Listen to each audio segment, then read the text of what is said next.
Shabbat Shalom.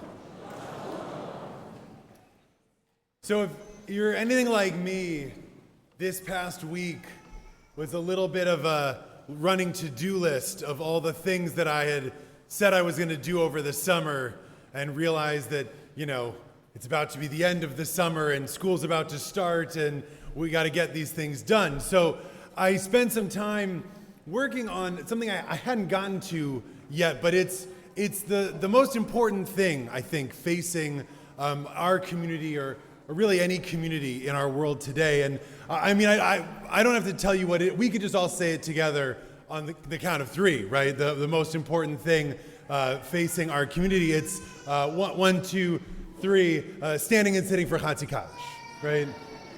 No, that's not what you had also? Now, I know we have a lot of people who are somewhat new to our community here, but if you've been here a little bit, when we come to any of our Kaddishes, Kaddish Shalem, the Chatzi Kaddish, right, what happens? Do we stand or sit? Yeah, exactly right. Is the right answer, because some people stand for all of those, some people sit for all of those, some people seem to do whatever they happen to be doing at the time. Some people, it's a little bit of all over the place. And I can see it because I've been this person too. You're looking around and you're like, oh, well, I am standing and he's really smart, so maybe I should be standing. But Rabbi Cooper's sitting and he's Rabbi Cooper and I don't know what I'm supposed to do. So, sorry. So I had a plan this summer. I'm going to learn all the sources. I am going to figure out what the right thing to do, capital R, what the right thing to do is. I'm going to give a sermon, and then we are all going to do the same thing. Because, as the person sitting here, it has bothered me for 3 years that we're like popcorning up and down, and some people up and some people are down. Not just the aesthetics of it, but also I'm worried about someone walking in who doesn't know what's supposed to happen, and now they're left making this weird choice. So, I have learned the sources. Don't worry, I'm going to share some of them with you about what we do. Because of course, the answer, if you look at our tradition, is everybody says a different thing, obviously. The oldest source that we have, a Gaon from the 9th century, says in a response, a tshuva, someone comes to ask him a question, and he says, so if you come to services late, right, the question is when should you jump in and where should you start praying from? But as a part of the question to Rav Natran Gaon, they say, so if you come in, like at the Amidah where everyone is sitting, is standing, or the Kaddish where everyone is sitting, what should you do? So we learn from the oldest source that we have that of course everyone is supposed to sit. Great. By the way, you see where this is going. We're all going to be doing whatever we want by the end of this. Don't worry. But sometimes this is as good enough a reason as any to do something or to believe something. Right? Which is the oldest, wisest person I can think of, that's what they did, right? If whatever my bubby did, that's what I do, right? Whatever the ancestors, okay, fine. That's a good enough reason. That's the reason we have a lot of the customs in our community today. It's just what we've always done. So another rabbi tries to give a reason for it. And he says, this is Rabbi Chizki of Magdeburg, in the 13th century, says that those who stand for Baruch Hu or for the Shema or for Kaddish shouldn't be standing. So he's going crazy. He's saying we're sitting the whole time because you don't want someone to think that you are being arrogant. And there might be, Chaim, you're not arrogant, no one thought you were, since you're the one I've called out as a stander. But you might think if someone stands up at these moments that it's like, oh, look who thinks they're so holy. They've got such a high opinion of themselves, and you wouldn't want someone to think that. So therefore, everyone just stay sitting down. So we've got 2 votes for sitting, one just because, another with an interesting read behind it, but also not an insurmountable one. Rabbi Meir of Rothenburg says, this is the one that, of course, we like.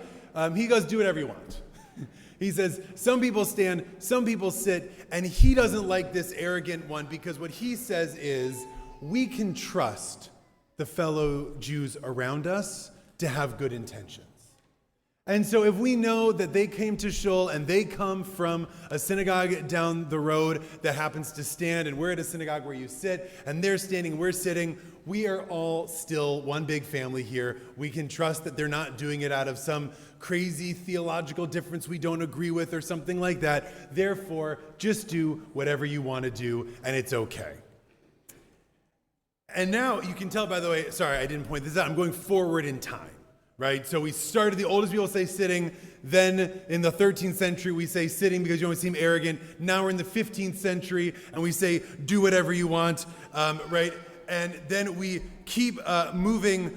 There's an outlier who says do whatever you're already doing. That's what a number of us do. If you're standing, you stand. If you're sitting, you sit. Okay, fine. Then we get to the latest source, the Ramah, the gloss, the commentary on the Shulchan Aruch. And he says, of course, everyone in our communities, and when the Ramah, don't worry about this, there's not a test, I promise. Amanda, you've already passed, you're doing great, okay? The Rav Moshe Isserlis, who is the Ashkenazi commentary on the great Sephardic law code of the Shulchan Aruch, says, in our communities, meaning Ashkenazi ones, we all stand for all of them. And that's where the custom that we have, that people have, the normative Ashkenazi custom to stand comes from. And he says the reason why we stand is because we're mentioning God's name. And in any moment where we mention God's name, we should be standing. And we learn this from the non-Jewish king of Moab, says the Ramah, because the non-Jewish king of Moab, when Eglon wants to murder him, earmuffs, kids. When Eglon wants to kill him, he does it by sneaking up with a sword behind his back. But he's got to get the king standing up from the throne in order to, get him. And so this is a weird story to be telling in the middle of this room, but stay with me. So he says to the king of Moab, I want to speak with you about a matter concerning the Lord. And the king goes, oh, okay, then we should stand. And he stands up and then he gets skewered.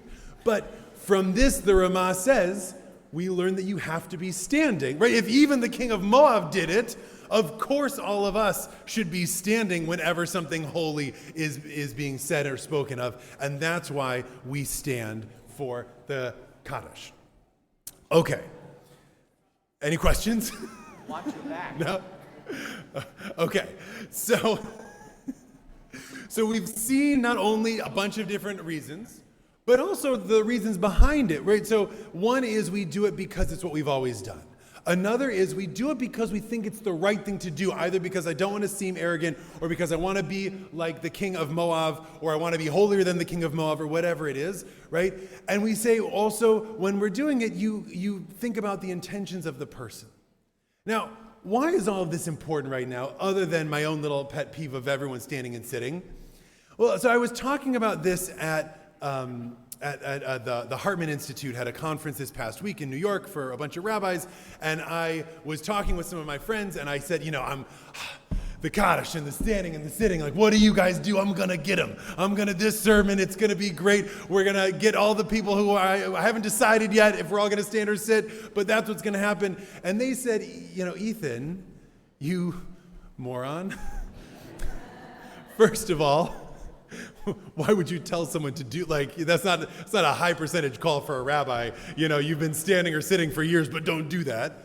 Second of all, how lucky are you that you have this community where people do one thing and some people do another thing, and they're not shouting at each other about it, and it's not like, oh, the standers and there's, oh, we hate you, oh, the sitters, no, we hate you. They're just, you do it, you move on, you go to Kiddush together. That is amazing. How could you stop that in your shul? And then, okay, well, fine. But I understand, right, my impetus, and I understand their reasoning. Because essentially, when we're talking about this difference, as somewhat silly as it might seem, there are a great many things in our communities that divide us. There are a great many things that we have different practices about. There are a great many things that we might want to fight about. And when we do, we think about all these different things that the rabbis laid out when talking about the Kaddish. What did our ancestors do and why did they do it? What might other people think about me when I stand or sit or take whatever position I'm taking? What are the intentions of the person on the other side of this? Are they still part of my team even though we disagree? Or have they done something that is now out or off of the team? And I understand also the impetus for me and wanting everything to go one way. We saw that in the Parsha this morning, right? Basically, the question that runs throughout this Parsha is, where does authority live? Right? And they go through a whole bunch of different ideas, right? And they say, it's with the king, right? And we get it. We get why a king is great. And they say, someday you're going to ask for a king, right? Says Moses, but just trust me, it's not going to be great. They like too many horses, and it's not going to go well for you. And in general, right? What's the allure of the king? One voice, one thing. They just say you do it, and everyone says thank you, and then we move on, and we're all doing the same thing. Okay. It hasn't always worked out so well for our people, kings in this world and history. And it's not something that the Torah really wants us to have. It's a concession. So what else do we have? Well, we have prophets. What's the value of the prophet? Well, the value of the prophet is someone shows up, they're truth, but they don't have any political power. They just say, hey, God told me in a dream we all have to do this thing. And everyone says, oh, okay, but then they move on. But prophets don't often work out, as we said and as you spoke about, Doctor. But also, the Torah says there's a problem with prophecy. On the one hand, it can update, right? New prophets show up, and that's great. But on the other hand, new prophets show up. And how are we supposed to live our lives if someone could just show up on a Tuesday and say, hey, I heard God, they said something, you have to drive electric cars now. Oh, nope, I heard God. Nope, you got to drive other cars. Whatever it is, you can't live a life like that. So the Torah says, how do you know if the prophecy is true? If you have a real, true prophet or not? I promise we're going to get you to Kiddush soon. It's okay. What do you do? If people believe the prophecy, then it's true, and if they don't, then it's not, right? If it comes true, then it's true, and if it doesn't come true, then it's not. Thanks, Torah. Very helpful. So then they end with where we get to, which is the Shotrim and the Shoftim, right? We get priests, we get judges, we get people who have a little bit of power over certain areas, and they work on sort of different levels, right? The priests care mostly about kind of the political leadership of the people, the judges as well, right? Later we get sort of Sadducee, Pharisee, we get the priestly class cares about the political leadership, we get the rabbinic class cares about the law, and we kind of divide things up that way. Okay, fine. All of this is where we are at in our community now. It's how we live our lives, right? We invest with some people in our community the kind of communal leadership, political power, others the religious, legal power, and we are off to the races like that. Is it a perfect system? Absolutely. Is it leading? That's a little bit of a joke, but I'm happy that none of you laughed, and that you think that the Renita and I are just handling things flawlessly. I will tell her that you said so. It also leads to schisms, and it leads to differences, and it's led to schisms and differences for thousands of years. I'm going to leave you with one last law ruling from Maimonides that I learned at the Hartman Institute. So someone comes to Maimonides, great legal and political leader, and says, these Karaites, don't worry, I'm not going to give you a history of the Karaites. They're a different sect of the rabbinic Jews. They have a different interpretation of the Torah. It's a question, are they Jews or are they not Jews? Right? They came out of the same biblical tradition that we do, but they read the Torah differently. We don't know what to do with them. So someone asks Maimonides when he's 18 years old, what do you do about these guys? And in the Mishnah Torah, he says, they are not Jews. You can even murder them if you want to. Yeah, I know. Then, fast forward 30 years, Maimonides is the political and halachic leader of the Jewish community in Cairo, and he gets which by the way is also the bastion of Karaites, and he gets asked the same question. He says, hey, someone asked him about these Karaites, right? Some of them are our family. Some of them are our friends. Some of them are our neighbors. By the way, they do things that look like us. They circumcise their children. They're asking our moils if they'll do brisses for the Karaites, right? What do we do, right? can we talk to them? Can we be seen saying hello to them? Can we do brises? Like, how does this work? So now, Maimonides, a communal leader, a little bit older and wiser perhaps, says, absolutely, you say hello to them. Why wouldn't you? Moils can do their brises. They can be buried in our cemeteries, right? Now, the rule he says is, if you're sitting, you can eat with them. You can eat with them. You don't trust necessarily that they're kosher, but this goes to that intentions thing. They know enough to know not to give you the tray food, so you could even eat with them. But he says, if while you're eating, they speak a little heresy, you're obligated to correct them. Right? So if they speak of the thing that we disagree on, then you have to say, hey, I think that's wrong here. But if they don't mention it, you don't mention it, says Maimonides. I thought this was a fascinating read, both of his change in tenor from his youth to his older self, but also what it means for us in a community. We are going to begin a new year this week, a school of whatever is happening in the world. There are going to be things that we agree on. There are going to be things we disagree on. There are going to be times where people want to stand. There are going to be times where people want to sit. We are going to approach those moments the way that we have for years, with kindness, with thoughtfulness. We're going to think about what our ancestors did. We're going to think about what it says about us as a people, as a community, as individuals. We're going to think about the intentions of one another and whether people want to still be a part of this group, whether they're not, what is going on in that moment. Right? And we're going to find the ways to disagree and say when we disagree and say, I don't think you're right about that, and here's why. And we're also going to find the times where it's okay to just say, hey, how are you? How's your family? Nice to see you. Pass the tuna fish. That's okay too.